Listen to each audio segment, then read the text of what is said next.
እኛ ኢትዮጵያውያን በሰው ሀገር ክብር አይገባንም። በሰው ሀገር ፍትህ አይገባንም።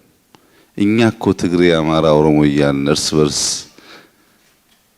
በሀገር ውስጥ አይደለም በውጭ ሀገር የራሳችን ወገን የምንሸጥ ሰዎች ለምን ነው ሰው የሚያከብረን? ሰው እኮ የሚያከብረን ራሳችን ስናከብር ነው። ራሱን የማያከብረን ሰው እንዴት ሌላ ሰው ያከብረዋል? ሰምታችኋል። አሁን የራያው ልጅ የተናገረበት መንገድ የትግራይ ህዝብ የቀንጅብ አይደለም፣ ምስኪን ደሃ ህዝብ ነው። እንዴት ተብሎ ደሃ እንደሚበድል ደሃ እንደሚገፋ ስለሚያዩ ባትናገሩም እንቅስቃሴያችሁ ስለሚያስታውቅ ማንም አያከብራችሁ። መከበር ከፈለጋችሁ ተዋደዱ፣ ተከባበሩ። ያን ካላረጋችሁ በስተቀር አንድ ኢትዮጵያዊ ይዞ አንዱን መግረፍ የሚቻል ከሆነ እንኳን የውጭ ዜጋ ደላላው ማን ነው? ኢትዮጵያ አይደለም እንዴ? እንኳን ሳውዲ፣ እንኳን ዩኤኢ፣ እንኳን ባህሬን እኛ ለራሳችን ያላዘን ሰዎች ስለሆን መጀመሪያ ኃላፊነት መውሰድ ያለብን ምን ያክል የልብ ክፋት ያለን ለብር ስንል ወገን የምንሸጥ ሰዎች መሆናችንን፣ ስልጣን ብንይዝ ሌቦች፣ አምባሳደር ብንሆን ሌቦች፣ ሰራተኛ ብንሆን ደልለን የምንሸጥ ሌቦች። ይሄንን ክፉ በሽታ እያንዳንዱ ሰው ከራሱ ካላራገፈ በስተቀር ኮሌክቲቭሊ ኢትዮጵያ መለወጥ አትችልም።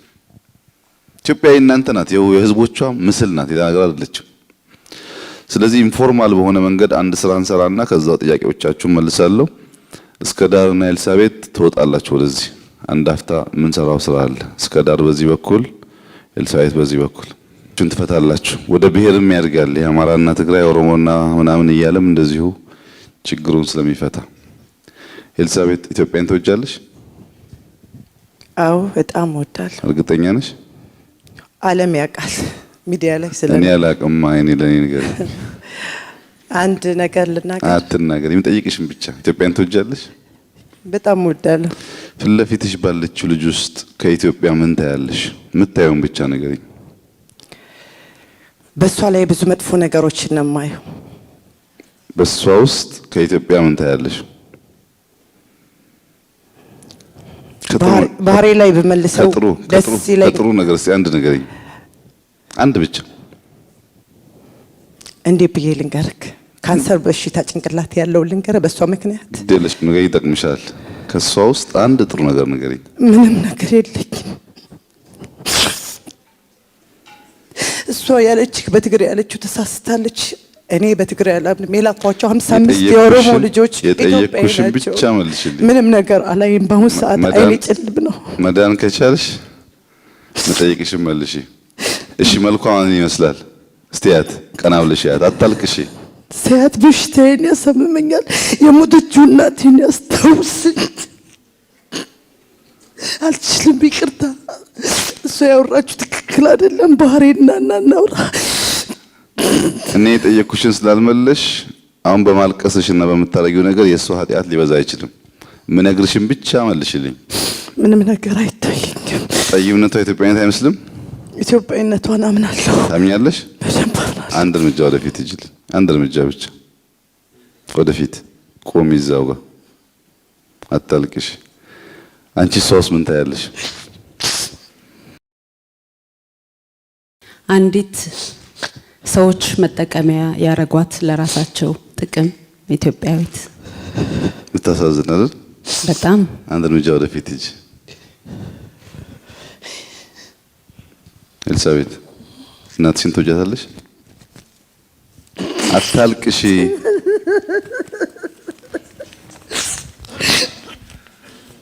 እናቴ ሞታለች ትናንትና። 3ኛ ዓመቷ ነው ሳላያት በእሱ ምክንያት። ይቅርታ።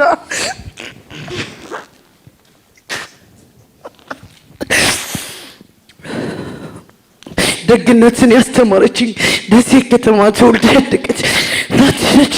የምጠይቅሽን ብቻ ብትመልሽልኝ እኮ ሳቁም ይቀራል፣ እናትሽም ሰላም ያገኛል። እልሁን ተይው። እናትሽን ትወጃታለሽ? በደንብ እወዳታለሁ። እናትሽ ደግ ነበሩ? በጣም ደግ ነበረች። ያን ደግነት ከየት ያመጡት? እግዚአብሔር ይሰጣት ነው። እሺ አንድ እርምጃ ወደፊት ሂጂ።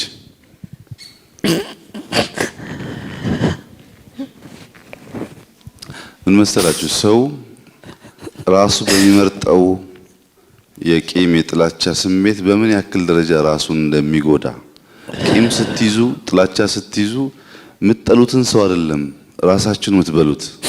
አሁን እሷ እስከ ዳር ማየት አትችልም። እስከ ዳር ቤቷ ያለችው ሁሌ ግን እስከ ዳር ፊቷ አስቀምጣ እየተሳደበች የተናደደች የተማረረች የራሷን ጮጋራ የራሷን ጭንቅላት ነው የምትሰማው። ብዙ ሰው እንደዛ ነው። ሰው ስንጠላ 5% ነው ለዛ የሚሄደው። አብዛኛው በሽተኛ ጋር ነው ያለው። በጥላቻ ውስጥ በእልህ ውስጥ መናገር አትችልም። እንደምታዩት የምታስታውሰው ሁሉ ሐዘን ነው። ያለመተውና ከውስጡ አለማውጣት የምትችለው መጀመሪያ ጥላቻን ወደ ባለቤቱ መመለስ ነው። አሁን ሰንበዲ ያሸክሟታል። ያሸከማትን ነገር አራግፋ ወደ መጣበት ካልመለሰች እሷም ከነበሽታዋ ትቀጥላለች። እስከ ዳር ከሆነ ጥፋተኛዋ እሷ ደግሞ ያው አሸክማለች፣ በሰላም ትሄዳለች ማለት ነው። ለሁላችሁም ትምህርት ይሁን። ጥላቻ ሲመር ቂም ሲመር የሚበላው ራሳችሁን ነው። ሰውየውን የምትጠሉትን ሰው አይደለም እየጎዳችሁ ያላችሁት። አሁን እሷን እየጎዳት ያለው እሱ ነው። እናቷ ባሉበት ሆነው ደስ የሚላቸው ስትስቅ ቢያዩ ነው። እሷ አልቅሳ እዚህ እሳቸውን ታስመርራለች እንጂ አጠቅማቸው። ለእሳቸው ብላ እንኳን ለእሳቸው ደስታ ለምትወዳቸው ብላ እንኳን ላፍታ ስሜቷን ብትገራ ለእናንተም ትምህርት ለራሷም ትምህርት ለእናቷም ትምህርት ይሆናል። ለማንኛውም እናትሽ ይቅርታ ያውቁ ነበር? የፍቅር ሰው ናቸው እሳቸው። እኔም እኮ ይቅርታ ስላንቺ አላልኩም። አሁን ስለ እናትሽ ነው። ይቅርታ ያውቁ ነበር? አውና ይደግ ነበር። እሳቸው የፍቅር ሰው ናቸው፣ ደግ ናቸው። አንድ እርምጃ ወደፊት ተመልከች። ሂጂልኝ እስከ ዳር። እህት አለሽ? አቤት። አዎ። አንድ እህትሽን በማታውቂው ምክንያት ልክ እንደ ኤልሳቤት ሌሎች ሰዎች አውቃም ይሁን ሳታውቅ አስመረረዋት። ሁልጊዜ በለቅሶ በሐዘን ብትሆንና ብትሰሚ ምን ትያለሽ? በእሷ ጥፋትም ይሁን በእነሱ ጥፋትም ይሁን ግን እሷ አምና ተበድያለሁ ብላ ሁሌ እያለቀሰች ምትኖር ቢሆን ብታቂ ብትሰሚ ምን ትያለሽ? ያው እሷ ጋር ሆናለሁ። ዞሮ ዞሮ ታዝኛለሽ አይደል? አዎ። እና ኤልሳቤት አታዝንሽም? እውነት ቢሆን ኖሮ ግድ የለም እውነቱን እሱን እግዚአብሔር ነው የሚያውቀው። አሁን ጥያቄው ከምናየውና ከምንሰማው ብቻ የእሷ የኑሮ ሁኔታ አያሳዝንሽም? እኔ የምታሳዝነኝ ቤቴ ፓምፐር አልቀየራለች ብሎ ባለቤቴና በንፉቅቅ የምትሄድ መጠለያ ስለሌለ ቤቴ ያስቀመጥኳት ለነሱ ስል ይሄ ሁሉ ድራማ ለመንግስት እየተሰደብኩ ክብር ከመንግስት አላገኘው ወይ ከሰው አላገኘው። ይሄን ሁሉ ችዬ ለማየው ነው። ይሄማ ድራማ ነው። አክተሯን ነበርኩ፣ በትወና በልጣኛለች። እኔ ማዝነው መድኃኒቷን ላልወሰደችው ቤቴ ከነ ፓምፐሯ ፈረንጁ ባሌ መከራውን ለሚያየው ነው። ለዚህ ድራማ ላዝንም። ይቅርታ አድርግልኝ፣ ይቅርታ አድርግልኝ። እንዲህ ማልቀስ ቀላል ነው። ይሄ ሁሉ ብላ 300 ሰው መሃል ነፃ የወጣሁት አምባሳደር ሌባ ከሆነች ትጠይቅ ተብሎ ሌባ ስላልሆንኩ ነው። 300 ሰው ተታለን ነው ኤምባሲ እንዲከፈት ነው እኛ የፈረምነው፣ ለስከዳር አይደለም ስላሉ ነው። ለዚህ ድራማ በጣም አዝናለሁ። ጊዜ ባናባክን ይሻላል። እስከዳር ቆይ አታልቅሽ። ለዚህ ነው እኮ ኢትዮጵያ የማትቀየረው ለዚህ ነው። ይሄ አይገባኝም ነበር። ግድ የለም ይሄ አይገባኝም። ገፍተው አንተ ፊት አደረሱኝ። እግዚአብሔር ይስጣቸው ጠላቶቼ። ግድ የለም አሁን ኢትዮጵያ መቀየር ያቃታት ያንቺ አይነት እና የኤልሳቤት አይነት ሰዎች ስለበዙ ነው። አንደኛ ሰው አጥፊ ደካማ እንደሆነ ማመን አለበት። ብፁዕ መልአክ የሚባል ሰው የለም፣ ሰው ያጠፋል። ሁለተኛ ሰውየው ተሳስቶ እንኳን ጥፋት አምኖ ከሆነ አንቺ ቀዳሚ ተግባር ሊሆንሽ የሚገባው የእሷን በሽታ ማዳን ነው። ተሳስታ ነው አሁን ዋሽታ ነው ድራማ ሰርታ ነው ብንል ራሷን ነው እየጎዳች ያለችውና እሷን ማዳን ነው ቀዳሚ ተግባርሽ መሆን ያለበት እንጂ የእሷ ድራማ ወይም የእሷ ያልተገባ ነገር ትክክል እስካሁን አንቺን አይጎዳሽም። እሷን ግን እየጎዳት ነው። እሷን ለማዳን እጅሽን ካልዘረጋሽ ኢትዮጵያ አትድንም። ሌላ ኢትዮጵያ የለም። ሁላችሁ ኢትዮጵያ እንወዳለን። ሀገራችን እንደዚህ ሆና በሱዳን ተሰደድን፣ በጅቡቲ ተሰደድን፣ ገና ተሰደዳላችሁ። ምክንያቱም በራሳችሁ ሰው ላይ እንኳን የምትጨክኑ ማንም አያዝንላችሁ። ሁሌ ሳናጠፋ ትናንት ከትናንትና ወዲያ ሳወራ ነበር። እኔ ላሳምነው ጀነራል አሳምነው በጣም ብዙ ውለታ ያዋልኩለት ሰው ቢሆንም ብዙ ሰዎች ገሎታል፣ አስገድሎታል ብሎ በስፋት ያወሩ ነበር። እንኳን ልገለው ሳላየው ማለት ነው። ሰምተሻል አንቺም? ስለዚህ አሁን እንደዛ ስላላችሁኝ ብዬ ያን የተናገረውን ሰው በሙሉ ባስር ወይም ብቀጣ ያዋጣል? አያዋጣም አይደል? ለኔም ለተናገሩትም ፈራጅ ስላለ ትቼዋለሁ ነኝ። አንቺ እውነተኛ ሰው ከሆንሽ ያው እኔ ባላቅ ይሄ ሁሉ ሰው ባያቅ ፈራጅ አለ፣ ግድ የለም ያውቃል እሱ። እሷም እንደዚሁ ካደረገች እንደሱ ይሆናል። ግን እናንተን የምፈልገው ለሌሎች ትምህርት እንዲሆን ነው። አሁን ካንቺ የምፈልገው አንድ እህትሽ በዚህ ሁኔታ አዝና እያለቀሰች የምትሉበት ሁኔታ ማውጣት የሚችል አንድ ሰው ብታገኚ ምን ትከፊዋለሽ? ስለ እህትሽ ነው እያወራሁ ያለሁት። እህቴ ብትሆን ማለት ነው። አይ እሷን ተያት። እሷ ባዳ ናት፣ ባህሬን ናት እኮ እሷ። አሁን አንቺ የእናትሽ ልጅ በራሷ ምክንያት በበደል ውስጥ ሆና እያዘነች እያለቀሰች ተከፍታ ተቸግራ እያለች አንድ ሰው መጥቶ ከዛ ችግሯ ወይም ከዛ በሽታ ቢያወጣት ምን ትከፊዋለሽ? ምስጋናው ነው ልከፍለው የምችለው። ትከፊዋለሽ አይደል? አዎ እግዚአብሔር ይስጥልኝ እላለሁ። አሁን እቺን እህታችንን ካለችበት የሚያወጣት ነገር ለማድረግ በምስጋና ለመክፈል ዝግጁ ነሽ? እርሺ። አሁን ስላንቺ በደል እርሺ። እሷ ካለችበት ሁኔታ ለማውጣት አንድ ስራ ቢሰራ ለማመስገን ዝግጁ ነሽ? አንድ እርምጃ ወደፊት ነይ። ኤልሳቤት፣ አሁን በአንቺ ውሳኔ ባህሬን ያለው ችግር ቢፈታ፣ በአንቺ ውሳኔ ጅዳ ያለው ችግር ቢፈታ፣ የታሰሩ የተደፈሩ የተዘረፉ እህቶቻችን አብዛኛው በኢትዮጵያዊ ስለሆነ አብዛኛው የኢትዮጵያ ችግር በኢትዮጵያውያን ስለሆነ አንቺ ዛሬ በምትሰሪው ስራ ሁሉም ትምህርት ወስዶ እነዛ እዚህ ያልመጡ እህቶቻችን ቅድም ወንድሜ የተናገረው እስር ቤት ያሉ ወንድሞቻችን ሁሉ በገዛ ወገኖቻቸው የደረሰባቸው በደል ቢፈታና 100 ሰው ለ100 ሰው እፎይታ ባገኝ ደስ ይልሻል? ከዛ በኋላ በሞት አይቆጨኝ። ስለዚህ ለነሱ ምሳሌ መሆን ትፈልጊያለሽ? እንደ እናትሽ ነሽ ማለት ነው። እሺ፣ አንድ እርምጃ ወደፊት ሂጂ። ተጠቂ ግዴለ ጠጋ በይው። አትፍሪ፣ አይዞሽ እስከ ዳር። አቤት። በይቅርታ የኢትዮጵያ ችግር ነው የሚፈታው ታምኛለሽ? በይቅርታው የኢትዮጵያ ልብ ችግራችን የልብ ጠማማነትና ለይቅርታ አለመገዛት መሆኑን ታምኛለሽ? በደንባው። አሁን አንቺ ዘሬ እንደዚህ ስለሆነ ከዚህ አካባቢ ተወልጄ ያልሽው ነገር ሊጠፋ የሚችለው በይቅርታ ብቻ እንደሆነ ታምኛለሽ? ታምኛለሽ? አዎ። ኢትዮጵያውያን ይቅርታ መማር እንዳለባቸው ታምኛለሽ? አዎ። ታምኛለሽ? እስቲ አንድ እርምጃ ወደፊት ነይ። ትንሽ ጠጋ በይ።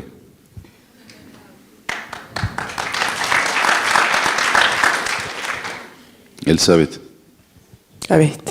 እኛ ኢትዮጵያውያን ብንዋደድ፣ ብንተጋገዝ፣ ብንደጋገፍ ከባህሬን ከሳዑዲ ከዩኤኢ የሚሻል ህዝብ የሚሻል ተፈጥሮ እንዳለን ታምኛለሽ? ከሁሉም በልጥ ነበር ክፋት ባይኖር። ቀድመሽ የመለስሽ እኮ አስቸገርሽኝ። የኢትዮጵያውያን ችግር ክፋት መሆን ታምኛለሽ? ትልቁ ችግራችን ክፋትና ራስ ወዳድ መሆን ነው። እሱ ቢወጣ ከለማኝነት ከስደት ተገላግለን በሀገራችን ተከብረን እንደምንኖር ታምኛለሽ? በደንብ አምናለሁ።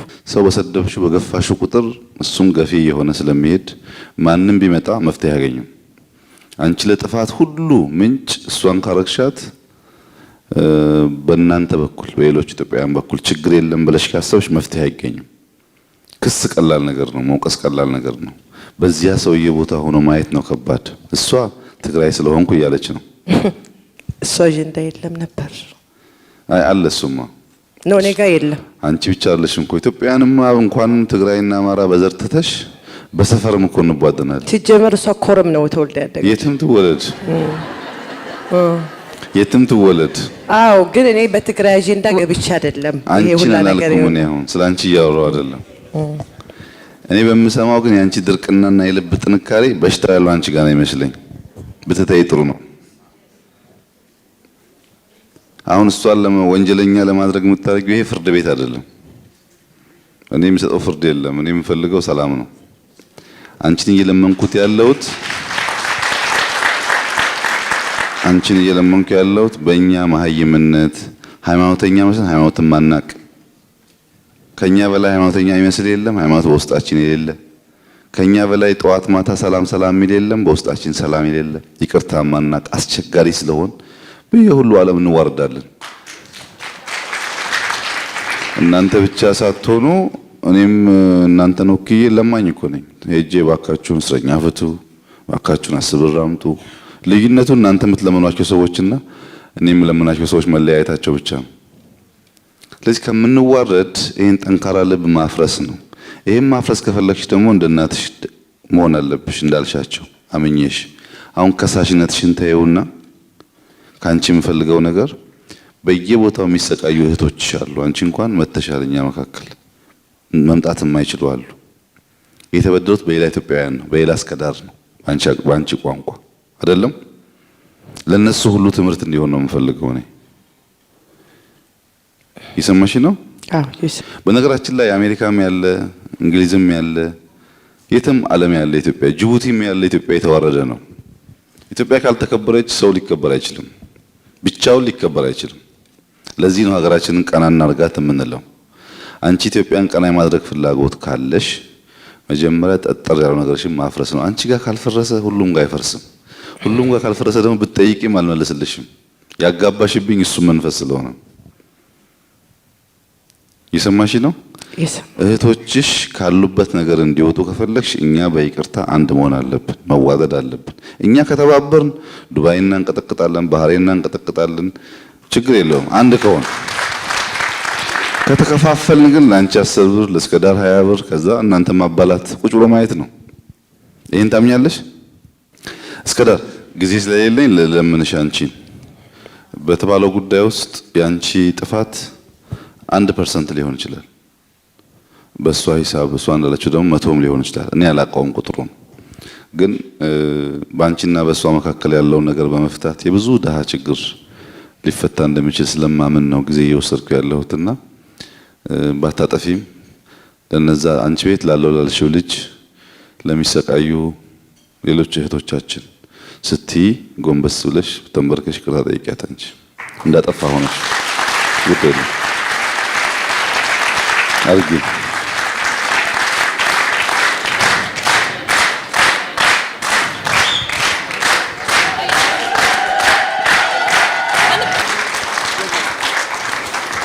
አይደለም ነይ እንነጋገር ብዬሻለሁ። እስር ቤት መጥቼ ተቀፊያት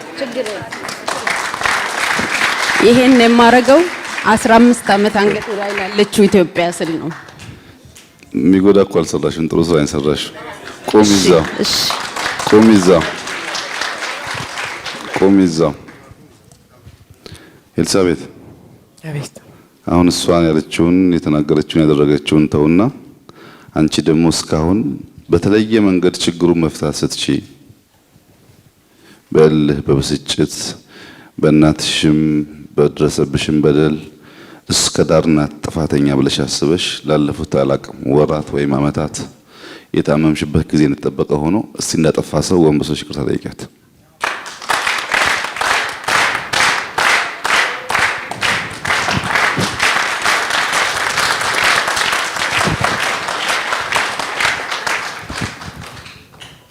ናራያው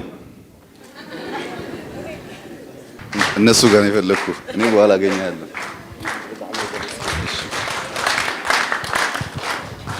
አዲና ፍሬያት ሂዱ እነሱ ጋር።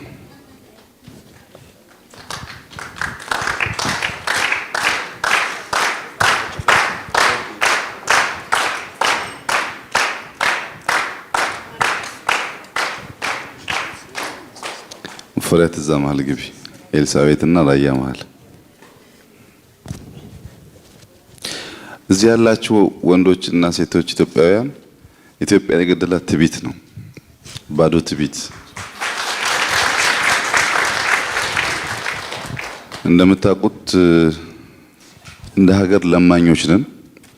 ዜጎቻችን በእኛ ምክንያት ይዋረዳሉ።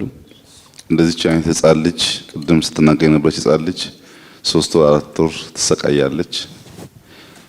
እኛ ግን በውስጣችን ያለውን እልህኝነት፣ ክፋት ብንተው ብንተባበር እንደሰማሁት እዚህ ዱባይ እና አቡዳቢ የኮሚኒቲ እውቅና ያላገኘው ኢትዮጵያ ብቻ ነው ብለው ነበር።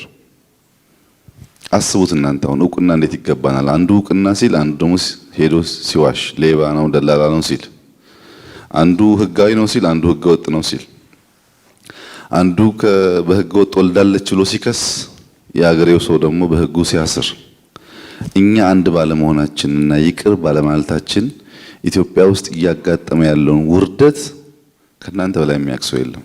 ከዚህ ውርደት ለመውጣት መጀመሪያ ሁሉም ራሱን ማሸነፍ አለበት። ራሳችን ካሸነፍን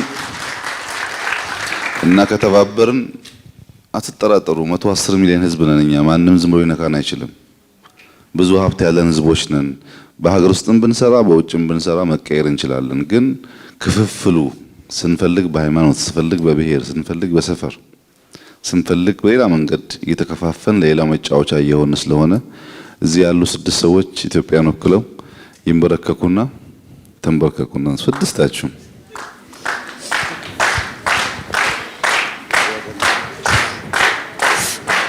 አሁን ሙፈሪያት ኤልሳቤጥን አቅፈሽ ትስሚያታለሽ። አዲ ደግሞ እስከዳርን ትስሚያታለሽ። ሱሌማን ደግሞ ራያን ትስማለህ።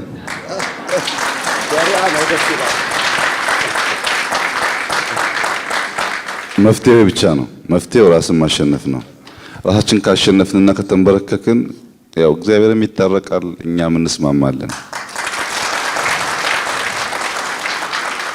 አያችሁት ይሄ ራያ የሰላም ሰው እንደሆነ። በጣም ነው የማመሰግነው። ተነሱ። በጣም ነው የማመሰግነው። ባህሬን አምባሳደር ብርቱካን ሰላማዊትና የዱባይ ኢየሩስ ነሻለ 3ታችሁ ነገ ወደ ባህሬን ሄዳችሁ እዛ ካለው ኮሚኒቲ ጋር አሁን ያደረግነውን አርጋችሁ የኤልሳቤጥንና የእስከዳርን የመላ ኢትዮጵያዊ አርጋችሁ ቆንጽል የሚከፈትበትን መንገድ በውጭ ጉዳይ ተነጋግራችሁ ትመለሳላችሁ። ታሪክ ዝም ብሎ ያለፈ ትናንት ብቻ አይደለም። የዛሬ መብታችን የምንረዳበትና የነገ አቅጣጫችንን የምናይበት የብርሃን ማማ እንጂ። እኛ ኢትዮጵያውያን ግን ካለፈው ታሪካችን ተምረን በጎን ለዛሬ ስኬታችን፣ ስህተቱን ደግሞ ለነገ መታረሚያችን ከማድረግ ተስኖን ለምን በለውጥ ክሽፈት አዙሪት ውስጥ ወደቅን? ሀገርን ከውድቀትና ከመከራ አዙሪት ለመታደግ ትውልዳዊ ኃላፊነታችን ምንድን ነው? ዛሬ በኢትዮ አዲስ ዴይሊ የሀገራችን ያለፉት 50 ዓመታት የፖለቲካ ጉዞና የታሪክ ጠባሳዎች በሂሳዊ እይታ እንመረምራለን። እውነተኛ ለውጥ ለማምጣት መፍትሄውስ ምን ይሆን የሚለውን በጥልቀት እንመለከታለን። አብራችሁን እንድትቆዩ በትህትና እንጠይቃለን። የታሪክ ትርጉሙና የትውልድ ድርሻ። አጠቃላይና ትክክለኛ በሆነ አረዳድ ታሪክ የሰው ልጅ ሁለንተናዊ መስተጋቢራዊ ሂደትና ውጤት የሚያጠናበት፣ በአግባቡ ተጠናክሮ ለትውልድ መማሪያነት የሚቀርብበት ጥልቅ የማህበራዊ ሳይንስ ክፍል ነው። ታሪክ የሳይንስ አካል መባሉ በተገቢው ጥናትና እውቀት ላይ ተመስርቶ ጠንካራና ገንቢ ጎኖቹ ለዛሬውና ለቀጣዩ ትውልድ ስኬታማነት የህይወት ጉዞ ግብዓት ለማድረግ እንዲሁም ደግሞ ስህተቶች እንዳይደገሙ የመፍትሄ አቅጣጫ አጣምሮ የያዘ በመሆኑ ነው። ማህበራዊ ሳይንስ በተለይም ደግሞ ፖለቲካ በሰው ልጅ አስተሳሰብና ፍላጎት ተጽዕኖ ምክንያት ግልጽነቱና ተጨባጭነቱ እንደ ሌሎች የተፈጥሮ ሳይንስ ዘርፎች ቀላል አለመሆኑ ይታወቃል። ሆኖም ግን አጠቃላይ በሆነ አገላለጽ ተጨባጭ ከሆኑ አዎንታዊና አሉታዊ እውነታዎች የሚነሱ ጥያቄዎችን በአግባቡ መርምሮ ተጨባጭ መፍትሄን የሚያቀርብ ሰፊና ጥልቅ ጽንሰ ሐሳብ ነው። በዚህ በሰፊ የማህበራዊ ሂደት ውስጥ እጅግ ግዙፍና ፈታኙ ጥያቄ በየዘመኑ የተከናወኑ ጉዳዮች በአግባቡ በማጥናት በመረዳት በእውቀት ላይ የተመሰረተ ትውልዳዊ ኃላፊነት የመወጣት ጉዳይ ነው። የኃላፊነት የዛሬውን ብቻ ሳይሆን መጪው ትውልድ ተደጋጋሚ ከሆነ ፖለቲካዊ መከራና የህልውና አደጋ ለመታደግ የመቻል ወይንም ያለመቻል ጥያቄ ነው። የኢትዮጵያ ሕዝብ ከመሻሻል ይልቅ አስከፊ ወደ ሆነው የታሪክ አዙሪት የለውጥ ክሽፈት ውስጥ የከተተው ዋነኛው ምክንያት የገዛ ታሪካችን በቅጡ ተረድተን በጎን ለነገ ስኬታችን አሉታውን ደግሞ ከድግግሞች ስህተት መታረሚያነት ለመጠበቅ የሚያስችል የህሊና ዝግጁነትና ቁርጠኝነት ያለው ፖለቲካዊ ኃይል ማፍራት አለመቻላችን ነው። ይህንን እውነት ስንካላ ሰበብ እየደረደሩ ለመቀበል በመቸገር ዘላቂ መፍትሄን ቀርቶ ትርጉም ያለው ጊዜያዊ እፎይታንም አያስገኝም። የታሪክ ትምህርትና የለውጥ አዙሪት በእውነት ከተነጋገርን ዘመን ጠገቡና እጅግ ፈታኝ የሆነው የተደጋገመ የለውጥ ክሽፈት አዙሪት ለመስበር የትናንት ታሪኩን ለዛሬው ለነገው ማንነቱ ገንቢ መማሪያ ለማድረግ ፈቃደኛ ያልሆነ ትውልድ ስራ አልባ ይሆናል። እንዲህ አይነቱ ትውልድ አውዳሚ የፖለቲካ ንፋስ በነፈሰ ቁጥር እንደሚገነደዝ ዛፍ ስብስብ ሆኖ እንደሚቀጥል ለመረዳት የሚቸግር አይደለም። ነፃነትና ፍትህ ፈላጊ ዜጋ ይኖራል ብዬ አላስብም።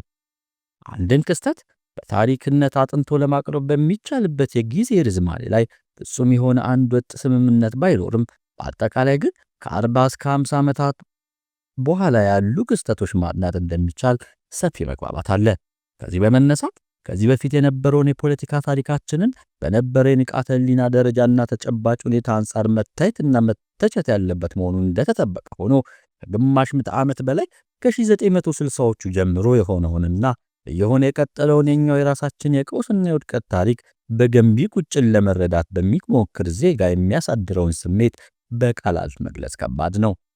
መታረም ያለበትን እያረመ በጎን እንደ ግብዓት እየተጠቀመና የትናንትን የዛሬንና የነገ ማንነቱን በጥሞና እየፈተሸ ወደፊት ለመራበድ ገንቢ ቁጭት የማይሰማው ትውልድ የአምባገነን ገዢዎች ሰለባ ቢሆንም አያሳዝንም እንጂም አይገርምም። የገዛ ራሳችን መሪር እውነታ በመጋፈጥ የሚበጀንን የለውጥ ብስራት እውን ከማድረግ ይልቅ ሰበብ በመደርደር ራሳችንን ማታለል ክፉ ልማድ ሆኖብናል።